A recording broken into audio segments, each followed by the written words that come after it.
প্রিয় দর্শক, আমরা আজকে স্টুডিওতে আলোচনা করব 11 বছর আগের রানা প্লাজার ট্র্যাজেডি নিয়ে।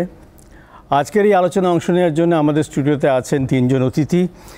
আমার ভাই আছেন সিদ্দিকুর রহমান, সাবেক সভাপতি বিজিএমইএ, আছেন ফারাহ কবির, কান্ট্রি ডাইরেক্টর অ্যাকশন এইড, আর আছেন সৈয়দ সুলতান উদ্দিন আহমেদ, এক্সিকিউটিভ ডিরেক্টর বিলস।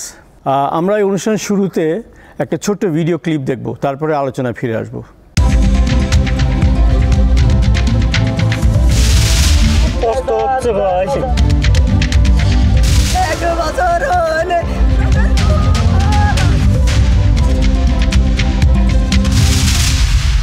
আমরা বললাম যে ফাটল ধরছে বলে আমরা যাম না পাই না, কিছু হয় না। আমরা ইনকোয়ারি আইনে মানে ইঞ্জিনিয়ার আইনে চেক করাইছি, সব ঠিক আছে।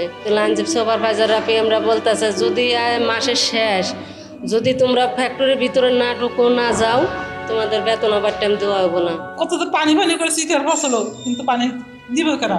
ও বমি করার আগে আমার এক বমি করার পর দ্বিতীয়বার যখন বমি তখন বলছো জাপা আমার হাইট আপনি দিয়ে গেলেন, আপনি বাঁচবেন, আপনারা বের করবো, কিন্তু আমি বাঁচব না। যখন দেখছি যে আমার বাঁচার কোনো আশা নাই, তখন আমার বামাতে নাম ঠিকানা লিখছি। বলছি ভাই আমি যদি মারা যাই আমার ঠিকানা দেখে হয়তো আমার এতিম বাচ্চাটাই আমার লাশটা পাবে। 2 রাত 2 দিন পরে আমি তখন অনেক পানির জন্য চিকড়ি করতেছি, কোনো পানি নেই ওই জায়গায়। তারপরে আমি ঘাম চুষে খাইও কোনোদিন হয় না ওই জায়গায়। তারপরে রক্ত হইতেছে, মনে হচ্ছে রক্ত চুষে খাই, এরকম মনে হইতেছে। শুধু খালি বলতেছে আমার হাজবেন্ড কই, আমার হাজবেন্ড কই, আমি বাঁচবো না, আমি মারা যাবো। আর বলতেছে আমার মা কই।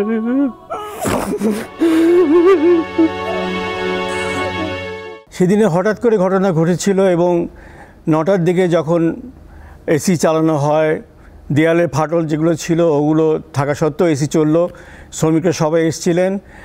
যতদূর আমি জানি যে এই ঘটনার সময় নিচের তারা যারা ছিলেন, তাদের ব্যাংক ছিল, অন্যান্য অফিস ছিল, তারা আসেনি, সেদিন অফিসে ছিল না তারা। কিন্তু শ্রমিকদেরকে বলা হয়েছে আসার জন্য এবং তাদের বেতনের কথা বলা হয়েছে, না আসলে বেতন কাটা হবে, চাকরি চলে যেতে পারে ইত্যাদি।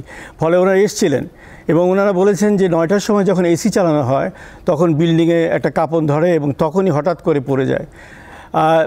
এ সম্পর্কে তখনই ঘটনা ঘটেছিল। কিন্তু আজ 11 বছর পরে আমরা কোথায় আছি এই বিষয়গুলো একটু আলোচনা করব। প্রথমে আমি সাবেক সভাপতি বিজিএমএর সিদ্দিকুর রহমান সাহেবকে জিজ্ঞেস করছি যে এই যে একটা ঘটনা ঘটার পর থেকে তো আপনাদের সংগঠন বাংলাদেশের সবচাইতে শক্তিশালী সংগঠন আমি বলবো, এবং অনেকগুলো কাজ আপনারা করে এসছেন। এই ঘটনার পরে আপনারা কী কী স্টেপ নিয়েছেন, ধরেন শ্রমিকদের সেফটির জন্যে বা শ্রমিক আন্দোলন যেটা হয় তাদের অধিকারের ব্যাপারে অনেক আলোচনার পরে তো আপনারা একটা সংগঠনের একটা পর্যায়ে পৌঁছছেন। আমাদের দর্শকদের বলবেন যে স্টেপগুলো কি নিয়েছেন আপনারা? ধন্যবাদ আপনাকে। রানা প্লাজা দুর্ঘটনা অত্যন্ত একটা মর্মান্তিক ঘটনা ছিল এবং আমি সেই সময় যারা মৃত্যুবরণ করেছিলেন তাদের রুহের মাগফিরাত কামনা করে আমি বলছি যে তখন এটা হওয়ার সাথে সাথে এসি না, জেনারেটর যখন তারা চালু করে তখনই বিল্ডিংটা পড়ে যায়। তো ফাটল ধরা বিল্ডিংয়ে অবশ্যই শ্রমিকদেরকে নেওয়া মালিকের উচিত হয়নি। আমরা ইমিডিয়েটলি ওখানে মাননীয় প্রধানমন্ত্রী শেখ হাসিনা আর্মিদেরকে ডিপ্লয় করে দেন এবং সুশৃঙ্খলভাবে এটা করার চেষ্টা করা হয়। কিন্তু এতগুলো মানুষ মারা গেছে এবং এত ভয়ানক একটা দৃশ্য ছিল, সেটা মর্মান্তিক। তার পরবর্তীতে যখন আমরা তো রপ্তানি বাণিজ্যের সাথে জড়িত, যেহেতু আমরা বিশেষ করে ইউরোপীয় ইউনিয়ন এবং আমেরিকার সাথে আমরা তখন ব্যবসাটা মূলত করি। তো সেই জায়গায় ইউরোপ এবং আমেরিকার দুইটা পক্ষই বাংলাদেশ থেকে, বিশেষ করে ইউরোপিয়ান ইউনিয়ন, তারা বাংলাদেশ থেকে আর ক্রয় করবে না, সেই রকম একটা অবস্থার মধ্যে যখন আমরা পড়ি, তখন আমরা ইমিডিয়েটলি ফায়ার সেফটির উপরে একটা বিজিএমইএ ইন্টারন্যাশনালি একটা ফেয়ার করার পরে অ্যাকর্ড গঠিত হয়। পরবর্তীতে আসলো আরএসসি নাম দিয়ে আর একটা নিজস্ব একটা করা হলো। সেখানে ইউরোপিয়ান ইউনিয়নের যারা লেবার সাইট আছে তারা আছেন, ব্র্যান্ড আছেন এবং বিজিএমইএ আছে, একটা বোর্ড আছে। সেই বোর্ড দ্বারা কিন্তু গত 5 বছর ধরে পরিচালিত হচ্ছে। এবং স্মুথলি পরিচালিত হচ্ছে। এবং এখন দেখেন আমাদের এখানে ফ্যাক্টরিগুলো কিন্তু ম্যাক্সিমাম ফ্যাক্টরি আমি বলবো যে কমপ্লায়েন্স, কারণ অ্যাকর্ডের আন্ডারে যেসব ফ্যাক্টরি ছিল তাদেরকে অবশ্যই, আমি যদি ব্র্যান্ডের সাথে ব্যবসা করতে যাই তাহলে আমাকে অবশ্যই অ্যাকর্ড পাস হইতে হবে, অ্যালায়েন্স পাস হইতে হবে।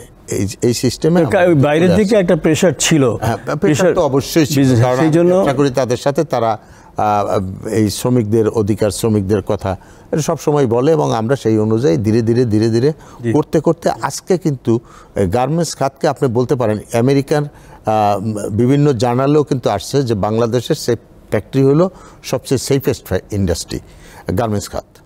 কিন্তু এটা তো অনেকেই স্বীকার করতে রাজি না যে বাংলাদেশের সবচেয়ে সেফেস্ট অবস্থা আমরা পৌঁছতে পেরেছি কি আমরা সত্যি সত্যি যে এমন একটা জায়গা, most safe place for the worker. অবশ্যই আমি বলবো যে আমরা এখন নতুন যদি কেউ করে, কোথাও যাইয়া যদি একটা বাড়ির মধ্যে কেউ ইন্ডাস্ট্রি করে, সেটার জন্য আমি দায়ী না। আমাদের মেম্বার এবং যে কোনো ইন্টারন্যাশনাল ব্র্যান্ডের সাথে যদি আমরা কাজ করতে যাই তাহলে আমাকে কমপ্লায়েন্স মেনটেন করে চলতে হবে।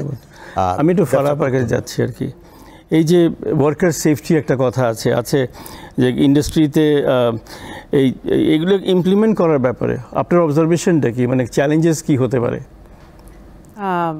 আপনি জানেন যে এরকম একটা ভয়ঙ্কর ঘটনা ঘটে গেল রানা প্লাজা, এবং আমরা খুবই দুঃখিত। এটা কিন্তু অ্যাভয়েড করা যেত যদি যারা দায়িত্বে ছিলেন, ম্যানেজমেন্টে ছিলেন বা ওনার্স ছিলেন, যদি তারা অ্যাওয়্যার হতো বা না, তারা দেখার পরেও যে বিল্ডিংয়ের স্ট্রাকচারের সমস্যা আছে। প্রথমত তো স্ট্রাকচার যেটা ছিল সেখানে একটা সার্টেন তালা পর্যন্ত পারমিশন ছিল, এর ঊর্ধ্বে আর না, তো ওনারা সেগুলোকে অ্যাড করেছে পারমিশন ছাড়া, ইলিগালি করেছে। তো যে সেগুলো এখন যেই 1100+ মানুষ চলে গেছে তাদের তো আমরা ফিরে আনতে পারবো না। তো সেই জন্যেই অনেক বেশি চেষ্টা করা হয়েছে যে কিভাবে সেফটি সিকিউরিটির কমপ্লায়েন্স। এখানে দুটো জিনিস কাজ করে, একটা হলো যে বিশ্বাসেরও অভাব ছিল। আমরা অনেক ফ্যাক্টরিতে দেখেছি যে বাইরে থেকে তালা লেগে ওরা কাজ করছে, এরকম একটা পর্যায়ে বাংলাদেশে ছিল একসময়। হ্যাঁ, সেইগুলো থেকে আমার উত্তরণ হয়েছে। এখন কমপ্লায়েন্সের প্রয়োজনে বা এত বড় একটা দুর্ঘটনার পরে অনেকে সচেতন হয়েছে। আর যেটা সিদ্দিক সাহেব বললেন যে বায়াররাও হয়েছে, আগে কিন্তু বায়াররা যে বাংলাদেশ থেকে নিচ্ছিল না বা কম্বোডিয়া থেকে বা ভিয়েতনাম থেকে বা অন্য দেশ থেকে নিচ্ছিল না, তারা কিন্তু এই কমপ্লায়েন্সের বিষয়গুলোকে এত গুরুত্ব দেয়নি। রানা প্লাজা কিন্তু সবাইকে ধাক্কা দিয়েছেন, unfortunately very expensive I opener. এবং আপনি যেটা বলছেন চ্যালেঞ্জ কেন দেখা হবে এটাকে, এটা তো একটা, আপনি যদি ব্যবসা করতে যান, it is an integral part of your business. হ্যাঁ, আপনি ম্যানুফ্যাকচার করবেন, আপনি একটা ফ্যাক্টরি করবেন, তো ফ্যাক্টরি কনস্ট্রাকশনে এখানে আমাদের হাউস বিল্ডিং যে রেগুলেশন বা হাউস বিল্ডিংয়ের যে গাইডেন্স থাকা উচিত, গভর্নমেন্টের রেগুলেটরি যে ইনস্টিটিউশনগুলো পাশ করে যখন ফ্যাক্টরি, তখন দেওয়া উচিত। তো এটা যখন ইনবিল থাকে তখন কিন্তু আলাদা করে দরকার হয় না। আপনি তো ফ্যাক্টরি ডিজাইন করছেন, ফ্যাক্টরির জন্য আপনার এক্সিট থাকবে, এন্ট্রেন্স থাকবে, ফায়ার এক্সটিংগুইশারের রাখার জায়গা থাকবে, অন্যান্য জিনিসও থাকবে। So it's not a challenge, it's an issue of willingness. অনেক বেশি এখন সেখানে কাজ করা হচ্ছে, এবং আমরা জানি যে আমাদের অনেক ফ্যাক্টরি আছে স্টেট অফ দি আর্ট। দেখলে আপনি যে কোনো আন্তর্জাতিক কোম্পানি ফ্যাক্টরির সঙ্গে কিন্তু কম্পেয়ার করা যায়। আবার আমরা এখন জলবায়ু পরিবর্তনের কারণে আরও একটি বিষয় চলে এসছে ফ্যাক্টরি ম্যানুফ্যাকচারিংয়ে, যে তারা যেন জলবায়ু পরিবর্তন, গ্রিন, এইগুলোকে বজায় রেখে তারা যেন প্রোডাকশন করে, ম্যানুফ্যাকচারিং করে।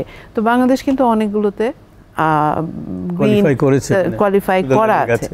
এখন কথা হচ্ছে যে সমন্বয়ের বিষয় আছে, আর এই যে একটা ট্রাস্ট ডেফিসিট, যে শ্রমিক পক্ষ মালিক পক্ষ, এখানেও কিন্তু সরকারের একটা ভূমিকা রাখতে হবে এই দুজনকে নিয়ে আসতে, দুজনের সঙ্গে কাজ করতে। সরকারকে রাখতে হবে না বিজিএমএ কে রাখতে হবে, মানে কার রোলটা বেশি হবে এখানে? দেখেন, সরকার হলো আমাদের দেশের আইন, তারপরে নীতি, তার ইনস্টিটিউশন বিল্ডিং তো তার, সেখানে প্রাইভেট সেক্টরও তো তারই একটা অংশ হিসাবে।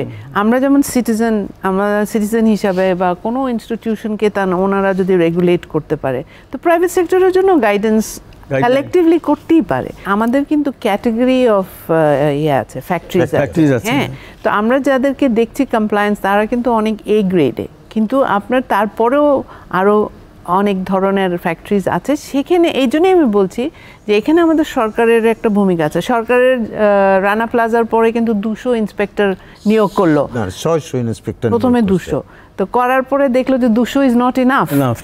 কিন্তু ওনাদেরকে নিয়োগ দিলে তো হবে না, ওনাদেরকে বিনিয়োগ করতে হবে, তার পিছনে ওই টাকাটা দিতে হবে, তার সুযোগ করে দিতে হবে। সরকার তো বিনিয়োগ করবে না, প্রাইভেট সেক্টরে সেটা করতেই আছে।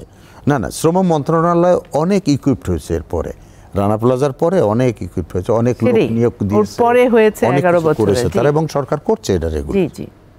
আমি আপনার কাছে জানতে চাচ্ছি যে ধরেন আপনারা তো রিসার্চ কন্ডাক্ট করেন, অ্যাক্টিভিস্ট রোল প্লে করেন, তো এখন হচ্ছে যে ওয়ার্কার্স অ্যান্ড লেবার ইউনিয়ন বলতে আমি বিদেশে দেখেছি, আমি এখানে জানি না, আমি ইউনিয়নের মেম্বার ছিলাম টরন্টোতে। এটা শুধু যে ইউনিয়ন যে শুধু লেবারের সাইডটা দেখে তা না, যাতে করে ইনস্টিটিউশন ভালোভাবে চলে সেই ব্যাপারে হলে লেবারের গন্ডগোল করলে ওরাও এখানে স্ট্যান্ড নেয়, mostly run by the lawyers আর কি। এখানে লেবার ইউনিয়ন ব্যাপারটা যে আপনারা যে কাজটা করছেন এখানে, what is the do you feel challenges যে এটা করতে গেলে, বা আন্ডারস্ট্যান্ডিংয়ের অভাব আছে, বা লেবার ফ্রন্টে বলেন, ওনার ফ্রন্টে বলেন? অনেক ধন্যবাদ। আমরা রানা প্লাজার ট্র্যাজেডির 11 বছর পরে বসেছি। আমি প্রথমেই গভীর শ্রদ্ধা জানাচ্ছি যারা নিহত হয়েছেন ওই দিন, এবং যাদেরকে আমরা শহীদ বলি, তারা কর্মক্ষেত্রে কাজ করতে গিয়ে নিহত হয়েছেন। যারা আহত হয়েছেন তাদের সমবেদনা জানাচ্ছি। যে প্রশ্নটা আপনি করেছেন সরাসরি, এবং সিদ্দিক ভাই এবং ফারাহ আপা মোটামুটি ওই দিনের ঘটনা এবং তারপরের উন্নয়নগুলো বলেছেন। একটা হচ্ছে হঠাৎ করে কিন্তু ঘটেনি, এটা মনে রাখতে হবে। ঘটনা হঠাৎ করে ঘটেনি, কারণ আমরা দুইজনই, আমার পূর্ববর্তী দুইজনই বলেছেন যে এটা ফাটল দেখা দিয়েছিল, এবং খুব আমি ধন্যবাদ জানাচ্ছি সিদ্দিক ভাই, খুব অকপটে বলেছেন যে এটা ঢুকানো শ্রমিকদের ঠিক হয়নি, ডেকে আনা ঠিক হয়নি। এবং আমরা আসলে তিনজনেই কিন্তু প্রথম দিন থেকে কাজ করতেছি, যার যার অবস্থান থেকে একত্রে, আবার ভিন্ন ভিন্নভাবেও। একদম প্রথম দিনই সিদ্দিক ভাই ছিল, ফারাহ আপা ছিল, আমিও, আমরা কাজ করতেছি সবাই, পুরো জাতিই কাজ করেছে। জি, ওটা এমন একটা ঘটনা ছিল যে পুরো জাতি এমনকি খিচুড়ি রান্না করে নিয়ে রাস্তায় দাঁড়িয়েছিল, সরকারও ইনভলভ, লোকজন, সরকারও ইনভলভ ছিল। সুতরাং যেহেতু হঠাৎ করে না ঘটার, এবং এই ঘটনাটা ঘটার কিন্তু 3টে কারণ আছে। একটি হচ্ছে যে অবকাঠামোগত, বা যেখানে যেখানে আমাদের অর্জন হয়েছে, যেগুলো বলা হয় যে এটা অবকাঠামো ঠিক ছিল না, 8তলা 4তলা, বিদ্যুৎ, অগ্নি, সব কিছু, সেটা একটা ফেইলিওর ছিল, এবং সেখানে নজরদারি বা আইনের প্রতি অবজ্ঞার একটা সংস্কৃতি আমাদের এখানে গড়ে উঠেছিল। আরেকটা কারণ ছিল যে শ্রমিককে যে ঢুকতে বাধ্য করা হলো বা বলা হলো যে মজুরি পাবা না, তখন শ্রমিক কিন্তু প্রতিবাদ করতে পারেনি। তার জীবনের প্রশ্ন এসেও একদল মানুষ, এবং হাজার হাজার মানুষ, জীবনের প্রশ্ন এসেও সে কিন্তু বাধ্য হয়েছে ঢুকতে। এবং আমরা যে পরবর্তী পর যে আন্তর্জাতিক যে জনমতটা দেখেছি, এটা কিন্তু শুধু ভবনটা ধসে পড়েছে বলে জনমত না। মনে রাখতে হবে, যদি 8তলার 10টা ভবনও বাংলাদেশে ধসে পড়তো এবং কোনো মানুষ না মারা যেত, এটা কোনো আন্তর্জাতিক নিউজ হতে বেশি কিছু না। আন্তর্জাতিক নিউজটা হলো 3টা কারণ। আন্তর্জাতিক যে পরবর্তী পর্যায়ে আসলো 3টে কারণ হলো, এক, যে এটা কোনো বিচ্ছিন্ন ঘটনা ছিল না, এর আগে অনেকগুলো ঘটনা ঘটেছে, এর আগে ধারাবাহিকভাবে বাংলাদেশে ঘটনাগুলো ঘটতেছিল, তাজরিন, স্পেকট্রাম। আপনার ওখানে এই শ্রমিকদেরকে একটা মনেই করা হয়, এখন ধরেই নেওয়া হচ্ছে যে, এবং সেটা সঠিক ছিল যে তাদেরকে ঢুকতে বাধ্য করা হয়েছে। তার এতগুলো শ্রমিক ঢুকতে বাধ্য হলো, ওখানকার কমিউনিটি এবং শ্রমিক নিজেরা তারা প্রতিবাদ করলো না। আসলে ইউনিয়নের প্রস্তাব, অবশ্যই প্রত্যেকটা শিল্পে ইউনিয়নের একটা সমান সমান ভূমিকা থাকে, শিল্পের নিরাপত্তার জন্য, শিল্প পরিচালনা, এবং শিল্পে যাতে শ্রমিক মালিক যাতে সুসম্পর্ক বজায় রাখা। এটাই ইউনিয়নের প্রথম কাজ। ইউনিয়নের মূল কাজটাই হচ্ছে শিল্প সম্পর্ক বজায় রাখা, কিন্তু ইউনিয়ন দেখবে তার শ্রমিকের অধিকার অর্জনের মাধ্যমে শিল্প সম্পর্ক বজায় রাখা, তার অসন্তোষটা যেন নিরসন হয়, তাকে যেন রাস্তায় না আসতে হয়। এক্ষেত্রে যেহেতু এখানে ইউনিয়ন অনুপস্থিত ছিল, এবং এই অনুপস্থিতিটাও ছিল, কিন্তু ওটাও কিন্তু বিচ্ছিন্ন ঘটনা ছিল না। সিদ্দিক ভাই আজকে আমাদের সাথে আছেন, এবং তখনকার তথ্য যদি ধরেন, তো ওই সময় 4000 মতো ফ্যাক্টরি ছিল। সেই ফ্যাক্টরিতে কিন্তু ইউনিয়ন নামে মাত্র 2-1টা জায়গায় ছিল। এই ইউনিয়ন করার জন্য এনকারেজ তো করা হয়নি, এনকারেজ করা হয়নি, বরঞ্চ অনেক ক্ষেত্রে যেহেতু এটা বৈদেশিক রপ্তানিমুখী শিল্প, একে কিছুদিন সময় দিতে হবে যাতে দাঁড়াতে পারে, এরকম একটা মনোবৃত্তি সরকার থেকে শুরু করে আমাদের সবারই ছিল। তো এই জন্য আজকের দিনে যে অগ্রগতিগুলো হয়েছে, আমরা যদি 11 বছরে ফিরে দেখি আজ পর্যন্ত, অবশ্যই অবকাঠামোগত অর্থাৎ নিরাপত্তা ক্ষেত্রে একটা ব্যাপক অগ্রগতি হয়েছে। কিন্তু এই অগ্রগতির একটা সীমাবদ্ধ দিক হচ্ছে যে এটা গার্মেন্টসের বিজিএমই মেম্বার ফ্যাক্টরিদের মধ্যে সীমাবদ্ধ, যেটা এখানে আলোচনা হয়েছে, বিজিএমই এবং বিকেএমই। আমাদের একটা জিনিস মনে রাখতে হবে, আমরা যেখান থেকেই কাজ করি, সরকার, মালিক, শ্রমিক, আমরা সিভিল সোসাইটি অর্গানাইজেশন, প্রত্যেকের কিন্তু একটা লক্ষ্য থাকতে হবে যে বাংলাদেশে একটা বড় ধরনের বিপর্যয় এসেছে। 11 বছর যাবৎ বাংলাদেশে এটাই হচ্ছে প্রধান নিউজ আমাদের ক্ষেত্রে, ব্যবসা এবং শ্রমিকের ক্ষেত্রে।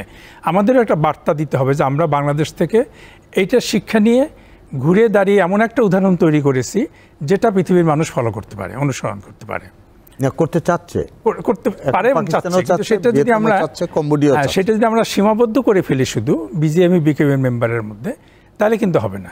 আমাদেরকে এটা ওই মেম্বারের বাইরেও যারা গার্মেন্টস ফ্যাক্টরি আছে এবং তার বাইরেও যারা অন্যান্য শিল্প আছে, অর্থাৎ এত বড় একটা শিল্প, এত বড় একটা ঘটনার শিক্ষা, এবং এরপরে কিন্তু রিসোর্স এসেছে অনেক। আমাদের মনে রাখতে হবে যে বিনিয়োগ কিন্তু কম হয়নি এই খাতে, প্রচুর রিসোর্সেস সরকার থেকে শুরু করে ছোট ছোট প্রকল্পগত প্রচুর এসেছে। তো সব মিলিয়ে আমাদের কিন্তু এই অর্জনটার একটা বার্তা দিতে হবে।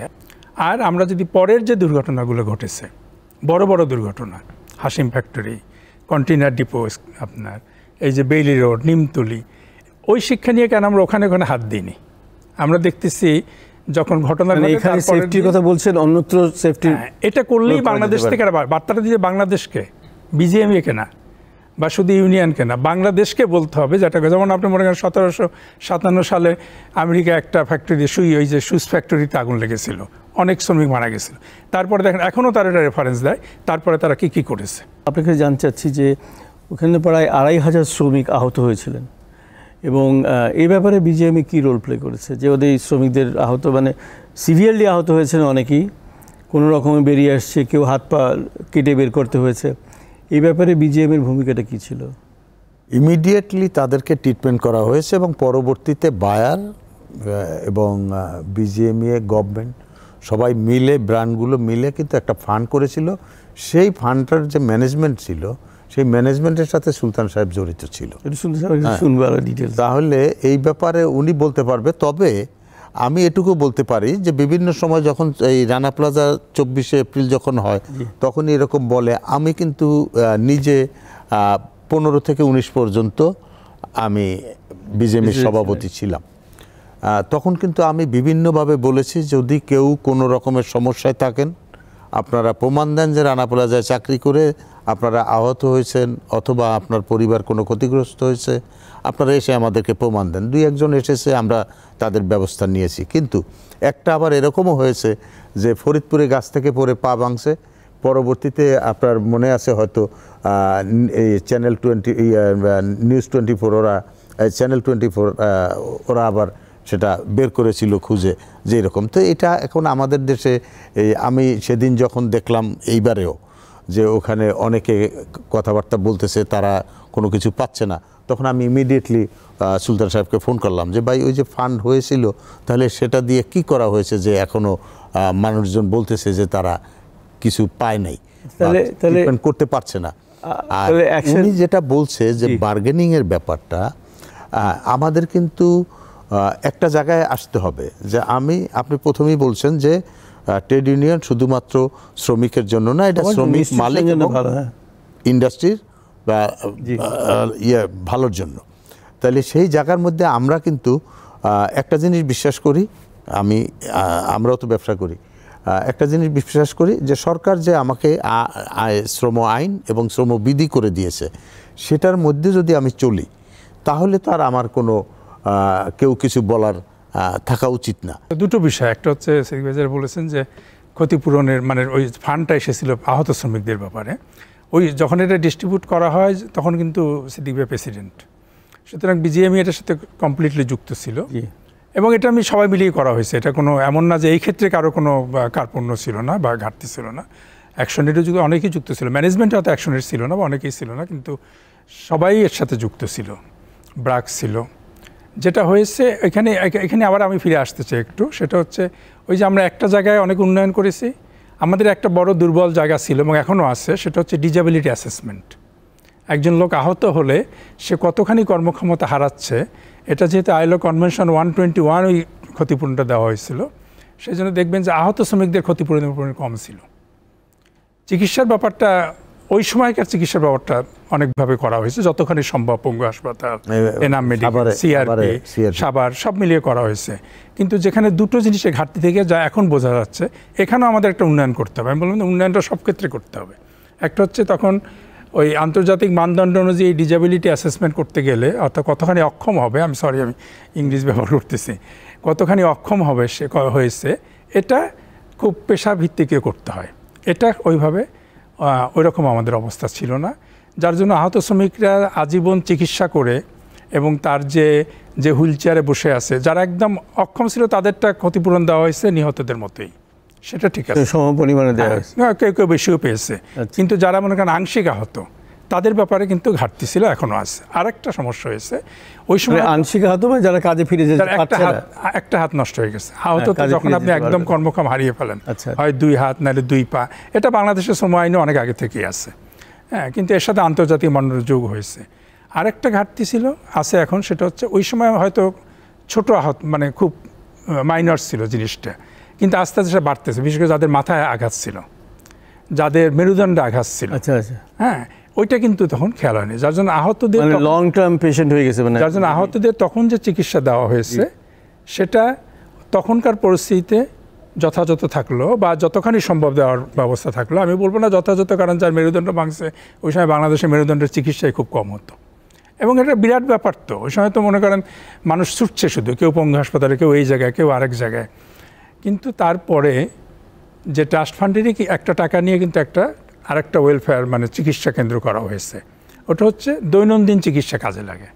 আমাদের এখন যেটা দরকার, যেটা ওই দিন আমি টেলিফোনে ওনাকে বলেছি, যে আমাদের এখন যারাই কাজ করতেছি তারা যাতে প্রতি বছর এই আহত শ্রমিকদের একটা নিয়মিত চেক আপের ব্যবস্থা করা হয় এবং তাদের মধ্যে যারা উন্নত চিকিৎসা দরকার, খুব বেশি না, হয়তো 200 শ্রমিক, যেটা বাংলাদেশের জন্য কোনো ব্যাপার না, করলে সেটাও কিন্তু আমাদের একটা ইতিবাচক বার্তা পৃথিবীর কাছে। সুলতান ভাই, সেখানে কিন্তু আমাদের ফান্ডও আছে, এমন না যে আমরা ওইটার পরে কিন্তু আমরা একটা বিজিএমইএ থেকে আমাদের কাছ থেকে 0.03% কিন্তু সরকার কেটে নেয়। সেটা শ্রম মন্ত্রণালয়ে একটা কমিটি আছে, বিজিএমইএ, বিকেএমইএ এবং শ্রমমন্ত্রী সহ একটা কমিটি আছে, সেই কমিটি এই ওয়েলফেয়ার ফান্ডের টাকাটা ব্যবহার করে অর্ধেক ইন্স্যুরেন্সের জন্য, অর্ধেক শ্রমিকদের ওয়েলফেয়ারের জন্য। সেই জায়গা থেকে কিন্তু আমরা এগুলো ইজিলি করতে পারি, কিন্তু প্রবলেম হলো এখানে যে ওই রকম শ্রমিক তো এখন পর্যন্ত আমি পাইলাম না কাউকে আইডেন্টিফাই করে। ওইটা আমরা বসে আর দ্বিতীয় যেটা প্রশ্ন করেছেন আপনি, ওই জন্যই বললাম। আচ্ছা, দ্বিতীয় যেটা করেছেন সেটা হচ্ছে যে ইউনিয়ন বা ভাই যেটা বলেছে যে আইনের ভিত্তি দরকার, আইনের ফ্রেমওয়ার্ক কী হয়। কিন্তু আমাদের মনে রাখতে হবে একটা জিনিস, যে এরা আমরা সবাই তো ছোট একটা দেশে সবাই একত্রে থাকি, তো এই শিল্পটা যখন গড়ে উঠেছে তখন মালিকরা অত পরিপক্ক ছিল না, সত্যি কথা। মালিক সমিতিও সরকারও ছিল, নতুন সরকারও ছিল না। সরকার এখন পর্যন্ত এত বড় একটা শিল্প, যে শিল্প 80% মানে রপ্তানি আয় করে এবং বলা হয় অর্থনীতির মেরুদণ্ড, এই ফ্রেমওয়ার্কগুলো কিন্তু এখনও ওইভাবে করতে পারেনি, সত্যি কথা, যেটা মেনে নেওয়া ভালো। কারণ এখন পর্যন্ত মনোজগতেই একটা বড় শিল্প, ছোট দেশের বড় শিল্প, একদম সত্যি কথা, যেটা বড় শিল্প, আন্তর্জাতিক শিল্পকে নিয়ন্ত্রণ করা, তাদেরকে পথ দেখানো, তাদেরকে সহায়তা করার মতো সামগ্রিক কোনো পরিকল্পনা নেই। যে শ্রমিকরাও কিন্তু একটা জেনারেশন পার করতে হয় একটা পরিপক্ক শ্রমিক আন্দোলন গড়ে তোলার জন্য, দরকার সকলের অংশগ্রহণের জন্য, যেহেতু ওই সুযোগটাই সীমিত ছিল। এখন কিছু সুযোগ বেড়েছে এবং এখনও যদি সবাই একত্রিত, বিশেষ করে মালিক বিজিএমই যদি উদ্যোগ নেয় বা যারা আমাদের বড় বড় কারখানার মালিক, তারা যদি কিছু মডেল তৈরি করতে পারে যে আমার ফ্যাক্টরিতে আমি বার্গেন দর কষাকষি করে আইন অনুযায়ী 2 বছরের জন্য যা যা হওয়া দরকার আমরা করে ফেলেছি, তাহলে কিন্তু এই যে রাস্তা আন্দোলন বলেন বা ইউনিয়নের ডেভেলপমেন্টের, যেটা একদিনে তো হবে না, এটা তো একটা রাজনৈতিক সামাজিক আন্দোলন। না সুলতান ভাই, এটা তো আছে, এটা করলে সেটা মডেল আকারে যা আছে, শ্রমবিধিতে যা আছে, সরকারের যা আছে, আমরা তা মেনে চলছি। এখন দর কষাকষি হবে তার চেয়ে বেশি না, দর কষাকষি তো তার থেকে বেশি। আমি তো মানে আপনি যা পাই, দেশের যে আইন আছে, আইনের বাইরে গিয়ে তো আমার কাছে কেউ কিছু দাবি করলে আমি তো সেটা মানতে পারবো না। তারপর তো কিন্তু আপনার ওই বেতন ভাতা নিয়ে তো আলোচনা প্রতি বছরই আসতে পারে, ইস্যুটা তো আসতেই পারে। না, বেতনের একটা সিস্টেম আছে, এটাও একটা সিস্টেম আছে। আমরা যখন দেখেছি 2012-তে যখন আমরা শ্রম আইন অ্যামেন্ডমেন্ট করি, বিধি যখন আমরা করি পরবর্তীতে, আপনার খেয়াল আছে, কারণ আমরা তখন দেখলাম যে কিছু কিছু জিনিস নিয়ে শ্রমিকরা প্রতিনিয়ত কমপ্লেন করে এবং রাস্তায় নামে। আপনি ইদানিংকালে দেখবেন রাস্তায় খুব একটা কিন্তু নামে না। আপনি ঈদের সময় আমরা অনেক ফেস করতাম, যার জন্য আমরা কিন্তু বোনাসটা বলে দিলাম যে 2 ঈদে 2টা বোনাস দেওয়া হবে, বেসিক বোনাস দেওয়া হবে। যদি কেউ শ্রমিকদের সাথে বোনাস তো আমার লাভের উপরে ডিপেন্ড করে, তো যদি কেউ না শ্রমিকদের সাথে আলোচনা করে না দিয়ে পারে সে না দিবে। আর প্রতি বছর 5 থেকে 7%, 5 থেকে 7% ইনক্রিমেন্ট দেওয়া হবে। তখনকার দিনে ইনফ্লেশনটা ছিল 6% সাধারণত আমাদের, তো সেই হিসাবে সেটা করে দিয়েছি। তারপরে ওই যে আপনার কনভেন্সের ব্যাপারে আমরা করে দিয়েছি যে এত টাকা কনভেন্স। খাওয়ার বিল, খাওয়া নিয়ে অনেক সময় কথা উঠতো, সেই জন্য আমরা খাওয়ার বিলও তখন করে দিয়েছি। সব কিছু কিন্তু আইন এবং বিধিতে আছে, সব কিছুই আছে এবং এগুলো এখন কিন্তু আমরা মেনে চলি। তাহলে আপনি কি মনে করেন যে এগুলো করার পর ট্রেড ইউনিয়নের দরকার নাই? ট্রেড ইউনিয়ন তো আসে, ট্রেড ইউনিয়ন তো এখন ওইটাও তো সবচেয়ে বড় সুবিধা দেওয়া হয়েছে যে আপনি অনলাইনে ট্রেড ইউনিয়ন অ্যাপ্লাই করতে পারবেন। তো এখানে তো আর তাহলে মালিক পক্ষের বাধা দেওয়ার কোনো কিছু নাই। আপনি শ্রম মন্ত্রণালয় অনলাইনে অ্যাপ্লাই করলেন, অ্যাপ্লাই করলে শ্রম মন্ত্রণালয় আপনার ভিজিট করে দেখবে যে ওই শ্রমিকরা যারা ট্রেড ইউনিয়নটা তো চাইতে হবে। বা কিন্তু আমি যেটা দেখি, আমি এত বছর 40 বছর উপরে এই ফ্যাক্টরি ইন্ডাস্ট্রির সাথে জড়িত, ব্যবসা করি। আমরা যখন ব্যবসা শুরু করছি তখন আমরা কিছুই জানতাম না। তখনকার দিনে বেতন ছিল 150 টাকা হেল্পারের, আর অপারেটরের বেতন 3 থেকে 500 টাকা, হাইস্ট বেতন ছিল 500 টাকা। আমি 84 সনের কথা বলতেছি, 83-84 সনে। তখন আমি নিজেও ছোট ছিলাম, আমিও অত কিছু বুঝতাম না, ইভেন মেশিনের নামও জানতাম না, কিন্তু আমরা করছি। আমরা সামহাও যে কোনোভাবে কষ্ট করে, দিনরাত কষ্ট করে কিন্তু আমরা আজকে এই জায়গায় আসছি।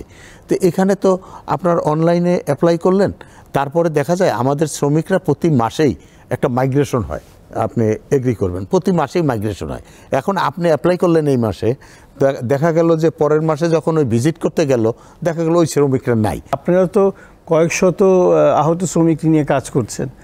এই উনি আবার বললেন যে আমার কাছে আমি ওরকম আহত, আমি ওনাকে প্রশ্ন করছি। না, আপনি বললেন যে আপনি পাচ্ছেন না, ওরকম কিছু গাছ থেকে পড়ে গেছে, এই কথাটা বললেন যে গাছ থেকে পড়ে গেছে, আহত সে কম্পেনসেশন চাচ্ছে না। এখন কথা হচ্ছে যে আপনার যে সিনারিওটা যে কয়েকশো ইয়ে থেকে সাপোর্ট করছে, এটা একটু আমার দর্শকদের বলেন। তো যেটা হয়েছিল যে ওই 1 ঘন্টার মধ্যেই তো আমাদের কলিগসরা ওখানে ছিল, অনেকে ওখানে সাভারে বা ইয়েতে থাকতো, তারা চলে গিয়েছিল। আর আমরা যুক্ত হওয়ার পিছনে আরেকটা কারণ ছিল, আমরা ফায়ার সার্ভিস অ্যান্ড সিভিল ডিফেন্সকে ইউরোপিয়ান সংস্থার অর্থায়নে আমরা ওনাদের ট্রেনিং করাচ্ছিলাম। ট্রেনিংটা fire service and civil defence, ওনাদেরকে ট্রেনিং, ওনাদের ইকুইপমেন্ট আনা, এরকম কোনো ঘটনা কি হবে এটা ফ্যাক্টরিকে না, আমাদের একটা fire service and civil defence বলে। তো ওদেরকে আমরা এটা দিচ্ছিলাম ডিসেম্বরেই আমাদের ট্রেনিং এবং সবকিছু, এবং এমনকি ইকুইপমেন্টও এসেছিল। ওই ইকুইপমেন্টের বাক্স কিন্তু ওই রানা প্লাজার সময় খোলা হয়েছে। তো আমাদের এঙ্গেজমেন্টের আরেকটা কারণ ছিল, কেন আমরা সবসময় দুর্যোগে সাপোর্ট করি এবং এইটা একটা কারণ ছিল। তো তখন আমরা 1400-র উপরে ইনজার্ড যে ওয়ার্কার্স, তাদের ডাটা কালেকশন, তাদের সঙ্গে কাজ করা, তারা কে কী অবস্থায় ক্ষতিগ্রস্ত হয়েছেন, কার কি ফিজিক্যাল মেন্টাল, এগুলো নিয়ে। তারপরে আমরা আলটিমেটলি গিয়ে 250 জনকে ফলো আপ করেছি 10টা বছর। এবং ওনাদের ওই যেটা একটু আগে সুলতান ভাই বলছেন যে কারো মাথা ব্যথা, ইনিশিয়াল ইনজুরিটা তো মাথায় বাড়ি খেয়েছে, মাথা ব্যথা, সেটা কিন্তু ডিটোরিয়েট করতে করতে তার কিন্তু মেমোরি লস, তার অনেক স্পাইনাল ইয়েতে হয়েছে, অনেকে হয়েছে। তা আমরা এদের ফিজিওথেরাপি, ফার্স্ট অফ অল হলো র্যাপিড অ্যাসেসমেন্ট, তারপরে হলো কিভাবে ওনাদেরকে সাপোর্ট দেওয়া যায় এবং কিভাবে এই প্রসেসগুলো যেগুলো এতক্ষণ আলোচনা হয়েছে যুক্ত করা যায়। এটা ওনাদেরকে প্রসেসে যুক্ত করার জন্য তো সচেতন করতে হবে, ইনফরমেশন দিতে হবে, কোথায় যেতে হবে, কিভাবে একটা অ্যাপ্লিকেশন লিখতে হবে, অনেকগুলো পর্যায়ে এবং স্তরে কাজ করতে হয়েছে। তারপরে আমরা যেটা করেছিলাম, আই ক্যাম্প, আই স্পেশালিস্ট দেখেছে যে তাদের কি অবস্থা, ফিজিওথেরাপি নিয়ে এসে ফিজিওথেরাপি। এখন আমরা ওই 200 জনের সঙ্গে কাজ করছি, কাউকে রিহ্যাবিলিটেট করা গেছে। এখন সমস্যা হচ্ছে যে এই যে প্রক্রিয়াটা ছিল, এই প্রক্রিয়ায় প্রথম ছিল এমার্জেন্সি, তারপরে ছিল যে কারা কীভাবে ক্ষতিগ্রস্ত হয়েছে সেই ক্ষতিপূরণের জায়গাটা তৈরি করা। সেখানেও তো ক্রাইটেরিয়া আছে, কোথাও লেখা নেই যে লং টার্মে যে 20 বছর পরেও সে আপনার কাছে যেতে পারবে, 10 বছর পরে। এই গাইডলাইনগুলো আমরা তো সব কিছু আগেই অ্যান্টিসিপেট করে নিতে। আপনার যে 200 আছে আর কি লং টার্ম ডিসেবল, হ্যাঁ, ইন ডিফারেন্ট ভেরিয়েশন। ডিসেবল বলতে আপনি যে ওর তো শারীরিকভাবে নানা ধরনের ক্ষতিগ্রস্ত হয়েছে। অনেকে বলেছিল যে আচ্ছা ঠিক আছে আমরা আবার চাকরিতে ফিরে যাব, ঠিক আছে, আমরা সেখানেও ফেসিলিটেট করলাম যে যারা মালিক পক্ষ ওরা ফ্যাক্টরিতে ঢুকেই আবার পালিয়ে চলে এসছে, মানে বের হয়ে এসছে, তারা সাফোকেটেড, তাদের ট্রমা তো ট্রমা কাউন্সেলিং অনেকগুলো ধাপে কিন্তু যেতে হয়েছে। এবং সবাই এখন তাদের বয়স হয়েছে, নারী শ্রমিক যারা ছিলেন তারা হয়তো অনেকে 22 বছর 25 বছর 30 বছরও ছিলেন, তারা এখন কিন্তু আবার ফ্যাক্টরিতে ফিরে গিয়ে কাজ করে বা করতে চাচ্ছে না বা করতে পারে না, ঠিক আছে। এবং যেই জিনিসটা সুলতান ভাই বললেন যে ওই যে অনেকের দীর্ঘমেয়াদী স্বাস্থ্য এবং সেবা এই দুটোই প্রয়োজন, এই জিনিসটা কিন্তু কোথাও প্ল্যান করে দেওয়া হয়নি। ইনিশিয়ালি ইমার্জেন্সি দেওয়া হয়েছে, তারপরে আপনার ক্ষতিপূরণ দেওয়া হয়েছে, তারপরে ট্রিটমেন্টের জন্য দেওয়া হয়েছে, কিন্তু 10, 11, 15 বছর পরে আমরা কি করব এরকম কোনো পরিকল্পনা নাই। সেখানে আমাদের এখনও একটা চেষ্টা চলছে যে সবার সঙ্গে আলোচনা করে যে একটা ওয়েলফেয়ার ফান্ড আছে, এই ওয়েলফেয়ার ফান্ডেরও কিন্তু একটা গাইডলাইন দেওয়া আছে যে ওরা দৈনন্দিন যে ধরনের চিকিৎসা সেই মিনিমাল যেটা দরকার সেটা, কিন্তু আপনার যদি আমার এখন অপারেশন করতে হয়, সার্জারি করতে হয়, আমার মেন্টাল হেলথ তো একদিনে আপনাকে ট্রিট করা যায় না। আপনি কি কোনো নতুন কেস পেয়েছেন এই 200-র পরে? আপনি ওই কেসগুলো আমাদের ওই কেসেরই ভেরিয়েশন। কাছে কেউ আসছে? আমি তো বাইরে যাচ্ছি না, আমার তো ফোকাস আসছে না, আমার তো ফোকাস লিমিটেড একটা ফোকাস। আমার কথা হলো যত ডিপলি যে এদের জার্নিটা আমার ফোকাস করা, এই 1400 যারা ইনজার্ড ছিল আমরা তাদেরকে ফোন করা, তাদের সঙ্গে কথা বলা, তাদের পাশে থাকা। ওটা বলিনি, আমি বলতেছি আপনি 1400 লোকের সাথে কানেক্টেড, তাহলে 1400 লোকের সাথে কানেক্টেড থাকলে আপনার ওই 1400 লোক মোটামুটি ফ্যাক্টরির সব লোকের সাথে কানেক্টেড, তাইলে আপনি যে 200 লোক শেষ পর্যন্ত গিয়ে আপনার কাছে আমরা যতটুকু সাপোর্ট দিতে পারি আপনি সাপোর্ট দিচ্ছেন। তো এখানে কি নতুন কাউকে কি তারা নিয়ে আসতে পারছে যে হ্যাঁ এই লোকটা আসলে এখানে কাজ করতো? আমাদের কাজ তো সেটা ছিল না। আমি আপনাকে যেটা বোঝাতে চেষ্টা করছি যে আমরা এই 200 জনকে ফোকাস একটা গ্রুপের সাথে এবং এদেরকেই আমরা সাপোর্ট দিচ্ছি, তাদের মাধ্যমে তো তারা এটা করতে পারে যে আমি ট্রিটমেন্ট পাচ্ছি আপনার কাছে দীপ্ততে এসে। এখন যদি আমি আর আমার এক বন্ধু যদি ঠিক সিমিলার প্রবলেমে থাকে এবং এখানে কাজ করে, তাহলে আমি তাকে আপনার কাছে সংযুক্ত করে দেওয়া। হ্যাঁ, এরকম সংযুক্ত করেছি যে প্রথম দিকেই, কিন্তু এখন কি পাচ্ছেন?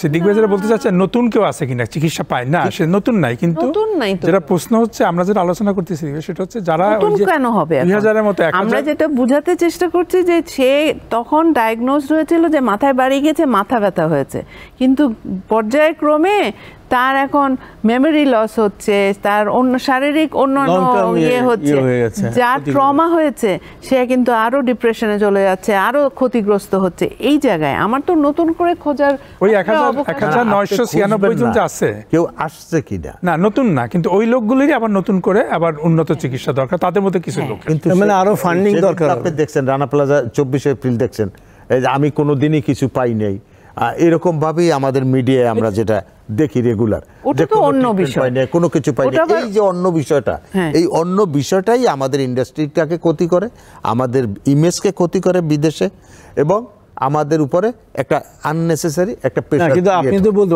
যথেষ্ট পরিমাণে তো সাপোর্ট দেয়া হয়েছে। আপনি যথেষ্ট বলতে কি বুঝাবেন?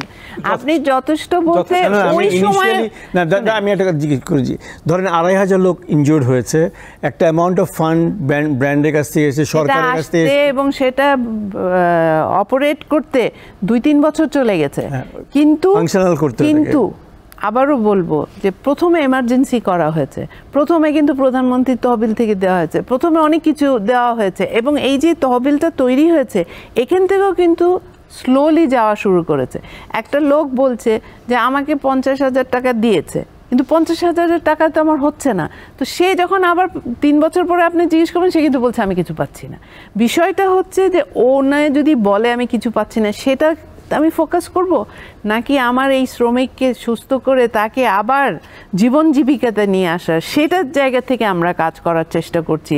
যে তারা ছোট দোকান দিক, তারা নিজেরা কৃষি কাজ করুক, যেভাবেই হোক তাদের জীবন জীবিকাকে নিয়ে আসা। কয়েকজন শ্রমিক বলেছিলেন যে ইনিশিয়াল টাকাটা এসছে প্রাইম মিনিস্টার অফিস থেকে। হ্যাঁ, এরকম আছে। তিনটা হ্যাঁ, এরকম ক্যাটাগরিতে হয়েছে, ভাগ করা হয়েছে। একটা হচ্ছে নিহত, তাদের পরিবারকে, একটা হচ্ছে আহত, আর একটা হচ্ছে যারা চাকরিচ্যুত হয়েছিল। যারা চাকরিচ্যুত হয়েছিল তারা খুব কম পেয়েছে, তাদের বেতনের পরে একটা অ্যামাউন্ট আমার মনে নেই এখন, সম্ভবত 15। মানে চাকরিচ্যুত যারা হয়েছে তারা মানে চাকরি চলে গেছে রানা প্লাজায়। রানা প্লাজা যেহেতু বন্ধ হয়ে গেল, পড়ে গেছে, ফ্যাক্টরি বন্ধ হয়ে গেছে, তাহলে সেখানে যারা সুস্থ ছিল তারা চাকরিচ্যুত না, অ্যাকচুয়ালি তাদেরকে নেওয়ার জন্য তো আমাদের বিজেপি, আমাদের মেম্বাররা সবাই রেডি। এখানে চাকরি তো কোনো অসুবিধা নাই, গেটে গেলেই চাকরি হয়। তাদেরকে একটা টোকেন অ্যামাউন্ট দেওয়া হয়েছে 50,000, আমার যতদূর মনে পড়ে, আমার এখন সবাই। আর কিন্তু আহতদের যেটা আমি প্রথমেই বলেছি যে তাদেরকে সহযোগিতা করা হয়েছে, কিন্তু সেটা যেহেতু ডিসেবিলিটি অ্যাসেসমেন্টটা ঠিক মতো হয়নি, সেহেতু অনেকেই যারা এখন পর্যন্ত কাজে আসতে পারেনি, তাদের কিন্তু পুনর্বাসন প্রক্রিয়াটা ওরকম ছিল না। নিহতরা কিন্তু সব ক্ষতিপূরণ বলেন, সহযোগিতা বলেন, সেটা লিগ্যাল টার্মোলজি, কিন্তু পেয়েছে। নিহত কেউ বাদ আছে বলে আমার জানা নেই। আচ্ছা, আমার জানার বাইরে আমাদের অডিয়েন্সকে বলতে পারেন যে যেটা বলতেছে অ্যামাউন্টটা কত ছিল, নিহত যারা হয়েছেন তাদের অ্যামাউন্ট? এটা ভ্যারি করেছে, এটা তো অ্যাসেসমেন্ট করেছে, মানে ফ্যামিলি সাইজ দেখে ইত্যাদি, আপনার তার বয়স এবং তার ডিপেন্ডেন্ট দেখে করা হয়েছিল। আর এটা বলা উচিত না পাবলিকলি তারা কত পেয়েছে, তাদের প্রাইভেট ব্যাপার তাদের এটা। কিন্তু আমাদের এখন যেটা হয়েছে সেটা হচ্ছে অনেক মানুষ তো 2000 তো এখনই লিস্টেড আহত যারা চিকিৎসা নেয়, আবার কাজ হারিয়েছিল অনেক, তাদের মধ্যে কিন্তু ওই সময় অনেকে কাজ হারিয়েছে, গ্রামে চলে গেছে, তাদের বিশেষ করে মেন্টাল ট্রমাটা যেটা আপা বারে বারে বলতেছিল, ওইটা তখন চিহ্নিত হয়নি, সুতরাং তারা আহতদের মধ্যে না। কিন্তু এখন তারা গ্রামে যে চলে গেছে সে কিন্তু লিস্টে আসেনি, সে পরে এসছে, তখন আবার তাকে বলা হচ্ছে প্রমাণ করো যে তুমি ওখানে ছিলে, তোমার তো মানে আমরা তো যে কোনো একটা পদ্ধতি অবলম্বন করি, একটা নিয়ম থাকে, আমরা বলছি যে আমাদের আইন আমাদেরকে গাইড করছে বা আমাদের পলিসি আমাদের গাইড করছে, কিন্তু মানুষ নিয়ে তো ডিল করছি, তো মানুষের কিন্তু ভেরিয়েশন হয়েছে এবং আমরা সেখানে দেখতে পেয়েছি। যেমন যাদেরকে পুনর্বাসন করা হয়েছে তাদের প্রতি কিন্তু আবার যারা পুনর্বাসন হয়নি তাদের কিন্তু অনেক ক্রোধ। আচ্ছা আচ্ছা, হ্যাঁ, আমরা তো সমাজেই বাস করি। আপনি যদি বেসিক্যালি পুনর্বাসন বলতে আপনি মনে বলছেন যে চাকরি হয়েছে না, পুনর্বাসন বলতে তাদের স্বাস্থ্য ব্যবস্থা করা হয়েছে, তাদের হয়তো কোনো ধরনের মাইক্রো ক্রেডিট দেওয়া হয়েছে, দোকান বসানো হয়েছে, তারা যখন পেয়েছে, অন্য যে শ্রমিক পায়নি তারও কিন্তু ক্রোধ। আপনি বলতেছেন, কিন্তু আমরা তো তখনকার দিনে তো আমরা সবাইকে আহ্বান জানিয়েছি এবং সবাইকেই দেওয়া হয়েছে, এমন কোনো লোক ছিল না যাদেরকে। এখন পরবর্তীতে যদি কারোর রোগ আইডেন্টিফাই হয় বা কোনো কিছু হয়, সেটা তো দীর্ঘদিন ধরে কাজ করেছেন, কত বছর, কোন সনে শেষ হয়েছে এটা? এটা এখনো ওই চিকিৎসা এখনো চলমান আছে, কিন্তু সাধারণত যেটা আমি বারে বারে বলতেছি, আমাদেরও এখনো কাজ শেষ হয়নি, আমরা যে ওই 200 জনকে এখনো ফলো আপ করছি। নতুন করে কেউ আইডেন্টিফাই হয় না, যারা গ্যাপ হচ্ছে নতুন করে কেউ না, কিন্তু যারা হয়েছে তাদেরই আরো ফলো আপ দরকার, এটা হচ্ছে মূল প্রশ্ন। এবং সেটা করতে পারলে এখানে একটা ফলো আপ দরকার কতজন লোককে। আমি একটু আপনাকে অনুরোধ করব, আমাদের বের করতে হবে, এখন 2000-এর মতো আছে যারা ওই স্বাস্থ্য কেন্দ্র থেকে চিকিৎসা লিস্টেড, সবাই, অনেকে তো ঢাকার বাইরেও। কিন্তু সুলতান ভাই 2000 কিভাবে থাকে? ছোট এবং বড় মিলিয়ে তখন এরকম প্রবলেম এত লোকের কিন্তু আমরা দেখি, যারা বড় হাল, আপনি যে দেখেন নাই তার কারণটা, লোকটা তো কর্মক্ষেত্রে গেছে, অনেকেই চাকরি নিয়ে চলে গেছে। না না, আপনাকে বুঝতে হবে অনেক মানুষ ছিল, ওদের শ্রমিক ছিল বোধহয় সম্ভবত 5000-1200 এরকম। আপনার রানা প্লাজা সবাই কিন্তু আহত না, রানা প্লাজা শ্রমিকদের যে ট্রাস্ট ফান্ড থেকে চিকিৎসা দেওয়া হয় সেখানে এখন লিস্টেড আছে 1900 জনের মতো, কিন্তু তার মানে এই না যে সবাই চিকিৎসা নেয়। এরা কি আদৌ এখনো চিকিৎসা নেয় কিনা? সবাই চিকিৎসা নেয় না, তাদের তালিকা আছে, তারা চিকিৎসা পাবে, কিন্তু আমরা তো ওরকমভাবে পাইনি, কারণ আমরা করছি। আচ্ছা, আমি বেসিক প্রশ্ন সেটা হচ্ছে, যেমন ধরেন বলা হয় 1135 জন মারা গেছেন, যে 36 জন মারা গেছে, এই একটা সংখ্যা আছে। তারপরে সেই দিন যারা নাম লিখে ঢুকেছিল কাজে, যাদের নাম পাওয়া গেছে সেটা, তারপরে বলছেন যে 2500-এর মতো আহত হয়েছে। এই সংখ্যাগুলো কি কতখানি সঠিক করার চেষ্টা করা হয়েছে? আমার জানা মতে এটা সংখ্যাগুলো সঠিক করার চেষ্টা করা না, সঠিক করার চেষ্টা করা হয়েছে এইভাবে আপনি বলতে পারেন যে ইমিডিয়েটলি স্যালারি দিতে হয়েছে। যখন স্যালারি দিতে হয়েছে তখন তাদেরকে তাদের সুপারভাইজাররা আইডেন্টিফাই করছে, ফ্যাক্টরির লোকজন যারা ছিল তারা আইডেন্টিফাই করছে তাদেরকে স্যালারি দেওয়া হয়েছে, তাহলে তারা লিস্টের মধ্যে চলে আসলো। এইভাবেই আইডেন্টিফাই করে, এছাড়া তারা আইডেন্টিফাই একজন শ্রমিক নিখোঁজ ছিল, একজন শ্রমিকের মানে নিহত শ্রমিকের পরিবারকে ট্রেস করা যায়নি। কিন্তু আমি আবারও বাকিদের ট্রেস করা গেছে। আমি আবারও বলতেছি যে একটা বড় ঘটনা তো, এবং যেটা আপা বলছেন একটা এমার্জেন্সি রেসপন্স ছিল তখন। এমার্জেন্সি রেসপন্স একটা জিনিস আর তার পরের ঘটনাগুলো একটা জিনিস। অর্থাৎ ওখানে কারো না কারো বক্তব্য থাকতেই পারে। আর অনেকগুলো মানুষ আহত হয়েছে, বঞ্চিত হয়েছে, যেমন উনি যারা আপা খুব মনস্তাত্ত্বিকভাবে একটা খুব গুরুত্বপূর্ণ কথা বলেছেন যে কেউ রিহ্যাবিলিটেশন একটু বেশি পেয়েছে, কেউ পুনর্বাসনের মধ্যে একটু বেশি হয়েছে, কেউ বঞ্চিত হয়েছে, গ্রামে ছিল পরে এসেছে, এবং এটা তো দীর্ঘমেয়াদী 3 বছর ধরে। ফান্ডটাই তহবিলটাই সংগ্রহ হয়েছে, মনে রাখতে হবে। প্রথম ধাপে ছিল প্রধানমন্ত্রীর সচিবালয় থেকে যারা দেওয়া হয়েছে, যেখানে বিজিএমও কিছু দিয়েছিল এবং প্রধানমন্ত্রী তার ট্রাস্ট ফান্ড থেকে দিয়েছে। তারপরে কিন্তু 2 বছর লেগেছে এই তহবিল জোগাড় করতে, বিদেশি ফান্ড, বিদেশি ওই টাইমে 2 বছর যে লাগছে, সেই টাইমে কিন্তু কোনো জায়গায় কোনো চিকিৎসা বা কোনো কিছু বন্ধ কিন্তু ছিল না। চিকিৎসা না, কিন্তু লাগছে তো, এই জন্য অনেকে না লাগছে এবং ধাপে এবং অনেক ধাপে ধাপে দেওয়া আসতে সময় লাগতে পারে।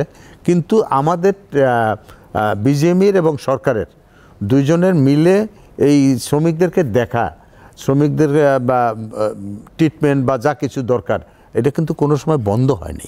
এবং আমি বলবো যে রানা প্লাজার দুর্ঘটনায় যারা আহত হয়েছে, নিহত হয়েছে এবং এখনও যারা আছে, তাদেরকে যেভাবে টেক কেয়ার করা হয়েছে, পৃথিবীর খুব কম দেশেই কিন্তু এরকমভাবে করা হয়েছে। অনেক দেশেই হয়তো 1136 জন মারা যায়নি বা 2000 বা 1500 লোক আহত হয়নি, কিন্তু দুর্ঘটনা কিন্তু এখনও অনেক জায়গায় ঘটতেছে। কিছুদিন আগেও পাকিস্তানে ঘটেছে। আপনাকে একটা প্রশ্ন করি আমি, সেটা হচ্ছে ধরেন পৃথিবীতে অবাক হয়ে গেছে, 1100 মানে কোনো যুদ্ধ না কিছু না, 1135 জন বা 36 জন লোক মরে গেল। এবং এটাকে কি আপনি অ্যাক্সিডেন্ট, এটা তো অ্যাক্সিডেন্ট না, হঠাৎ তো ঘটেনি, যেটা উনি বললেন দেয়াল ফাটল ছিল। উনি বললেন কেন? এটা তো পৃথিবীর সবাই বলে, এটা তো ক্লিয়ারলি ভিজিবলি রিপোর্টেড। ওখানে 2 দিন আগে ক্র্যাক দেখা হয়েছে, ও পরের দিন ব্যাংক ব্র্যাকের অফ ব্যাংক সবাইকে বলে দিয়েছে যে আপনারা কালকে আসবেন না। ডিসপাইট এর পরেও এই শ্রমিকদেরকে বলা হয়েছে তুমি ক্লিয়ারলি যে আসো, নালে তোমার তো এটা তো আমার কোনো সুযোগই ছিল না। কিন্তু আপনি জানেন যে তখনকার দিনে যে সাভারের যে কি বলে পৌরসভার যে চেয়ারম্যান ছিল এবং সাভারের যে এলজিআরডির যে অফিস ছিল, ইঞ্জিনিয়াররা ছিল, তারা ওই ফ্যাক্টরিটা ভিজিট করছে এবং তারা কেমনে বলছে যে হ্যাঁ এখানে কোনো সমস্যা হবে না। কিন্তু সেখানে আমি কিন্তু প্রথমেই দ্বিমত করেছি যে তাদের কথা না শুনে বুয়েট থেকে ইঞ্জিনিয়ার এনে চেক করে তারপরই করা উচিত ছিল। এটা আমি এখনো বিশ্বাস, অবশ্যই কিছু করা উচিত ছিল। মানুষের জীবন, চোখের সামনে দেয়াল ফাটা দেয়ালের মধ্যে বলতে চাই তোমরা কাজে আসো না। মানুষের জীবন এত সহজ জিনিস না, একটা জীবন চলে গেলে এটা আর পাওয়া যায় না। আর আপনি তো ফাটা দেওয়ালের কথা বলছেন, ওই বিল্ডিং এর যে ক্যাপাসিটি প্রত্যেকটা ফ্লোরে জানেন, এইটা কিন্তু আপা ভাড়াটিয়া জানবে না। আপনি কিন্তু গুলশানে দেখবেন যে 18 তলা বিল্ডিং, এখন আমরা শেরাটন হোটেল দেখতেছি, শুনতেছি যে এটার উপরে 6 ফ্লোর না 7 ফ্লোর বেশি করেছে। তো শেরাটন হোটেল কি চলতেছে না? কিন্তু এটা তো খুব রিস্কি একটা ব্যাপার। আপনার বেসটা যদি না থাকে আপনি কেমন করে বাড়াবেন? রানা প্লাজা তাই ঘটেছিল তো, অনেক জায়গায় কিন্তু আমাদের ঢাকা শহরে এরকম বিল্ডিং আছে, ভালো ভালো লোকের বিল্ডিং আছে, আমি নাম বলবো না। এইরকম গুলশানের মতো জায়গায় অনেক বিল্ডিং আছে যেটা হওয়া উচিত ছিল 12 তলা, সেটা করেছে 18 তলা, এরকম অনেক। এটা তো ঠিক না, মানে এইটাই আমাদের একটা শিক্ষা যে এটা করা যাবে না। রানা প্লাজার পরে অনুচিত চলতে পারে কি? প্ল্যান পাস করে দিল, তারপরে আমাদের সময় শেষ হয়ে আমি যে রড ব্যবহার করার কথা আমি সেটা করছি কিনা সেটা তো রাজু কখনো আইসা পরিদর্শন করে না। কোথায় এখানে রানা প্লাজারটা যেটা হচ্ছে যে বেসমেন্ট যা ছিল তার চেয়ে বেশি করা হয়েছে, ফাটল ধরেছে না। যাই হোক, এটা আমার কথা হচ্ছে যে একজন মালিক একজন মালিকের জন্য এই ঘটনাটা ঘটলো তার ইয়েতে, তার ফ্যাক্টরিতে, এবং এটা সারা বিশ্বকে। ফ্যাক্টরির মালিকের কোনো বিষয় না, কারণ আমরা তো প্ল্যান দেখে তখনকার দিনে কোনো ভাড়া নিতাম না, ও তো ভাড়াটিয়া। যে মালিক বিল্ডিং করেছে এর দায় দায়িত্বটা যাবে তার কথাই বলছি। আর ঠিক আছে, তার ভাড়াটিয়া ভাড়া নিয়ে কাজটা করেছে, ফ্যাক্টরিটা বসিয়েছে, সে ঠিক আছে, কিন্তু মালিক তো এটা করা উচিত হয়নি, এবং এটা করার জন্য এতগুলো জান গেল। যাই হোক, আজকে আমাদের আলোচনাটা এক পর্যায়ে শেষ করতে হবে। আপনারা খোলাখুলিভাবে অনেকগুলো কথা বললেন, আমরা সব পক্ষের কথা শুনলাম। পক্ষ তো না, আমরা তো একটাই পক্ষ। আমরা চাই যে দেশের গার্মেন্টসের উন্নতি হোক। আমরা গার্মেন্টস নিয়ে খুবই গর্ব করি। রেডিমেড গার্মেন্টস আমাদের দেশের সম্মান বাড়িয়েছে, আর্থিক অবস্থায় পরিবর্তন এসছে। প্রিয় দর্শক, আমরা চাইবো যে গার্মেন্টস, বাংলাদেশের গার্মেন্টস পৃথিবীতে নাম করার একটা কারণ হচ্ছে কোয়ালিটি মেনটেন করে কাজ করে, সময় মতো ডেলিভারি দেয়, এবং এই অনেককে আজকে এমপ্লয়মেন্টের সুযোগ হয়েছে এই গার্মেন্টসের মাধ্যমে। আমরা সবাই চাইবো যে ইন্ডাস্ট্রি যেন আরও শক্তিশালী হয়, আরও ভালো হয়, কিন্তু সিমিলটেনিয়াসলি অ্যাট দ্য সেম টাইম আমরা বিশ্বাস করবো যে শ্রমিকের সেফটি, বিল্ডিংয়ের সেফটি, এবং তাদের যে বার্গেনিং ক্যাপাসিটি, তাদের ইউনিয়ন করার ক্যাপাসিটি, সুযোগটা থাকতে হবে। তাতে করে শুধু যে শ্রমিকদের ভালো হবে তা না, এটা মঙ্গল হবে ইন্ডাস্ট্রিরও। আজকে আলোচনা এই পর্যায়ে শেষ করছি। সাথে থাকার জন্য অসংখ্য ধন্যবাদ।